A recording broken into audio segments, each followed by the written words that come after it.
Hi friends, പ്രോസ്റ്റേറ്റിൻ്റെ ചികിത്സയിൽ മരുന്നുകളുണ്ട്, ഓപ്പറേഷനുകളുണ്ട്, ലേസറുകളുണ്ട്.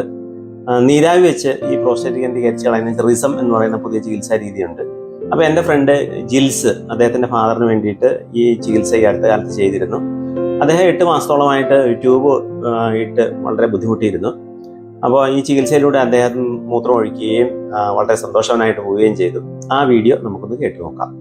Abhilash doctor പ്രോസ്റ്റേറ്റിന്റെ ഏറ്റവും പുതിയ ചികിത്സാ രീതി റിസം ചെയ്തതാണ്. വളരെ വിജയകരമായി വിജയിച്ചിരിക്കുന്നു. ഇന്നിപ്പം 2 ആഴ്ച കഴിഞ്ഞ്, അതായത് 20 ദിവസം കഴിഞ്ഞ് ഞങ്ങൾ വന്നു, ഡോക്ടറെ കാണിച്ചു. ഇപ്പോൾ 2 പ്രാവശ്യം യൂറിൻ പാസ്സായി. വളരെ സന്തോഷമായി. എൻ്റെ ഫാദറിന് 88 വയസ്സോളം ഉണ്ട്. ഇനി 100 വയസ്സുള്ള പേഷ്യന്റിനെ കൊണ്ടുവന്നാലും ഞങ്ങൾ ചെയ്തിരിക്കും. എന്നാൽ ഒത്തിരി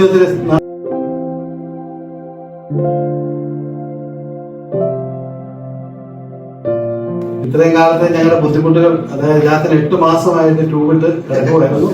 അതിൽ വളരെയധികം ബുദ്ധിമുട്ടുകൾ സഹിച്ചു. എന്നാണേലും ഡോക്ടറെ ധൈര്യത്തിന് ഞാൻ എന്നും കടപ്പെട്ടിട്ടുണ്ട്.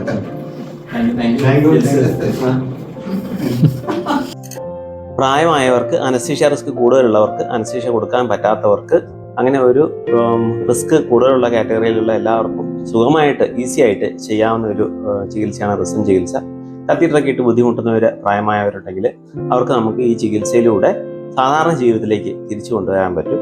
അപ്പോൾ നമുക്ക് ഈ ചികിത്സയെപ്പറ്റി കൂടുതൽ അറിവ് നേടി ബോധവാന്മാരായി കൂടുതൽ പേർക്ക് ഈ ചികിത്സകൾ നൽകി നമുക്കവരെ സാധാരണ ജീവിതത്തിലേക്ക് എത്തിക്കാം.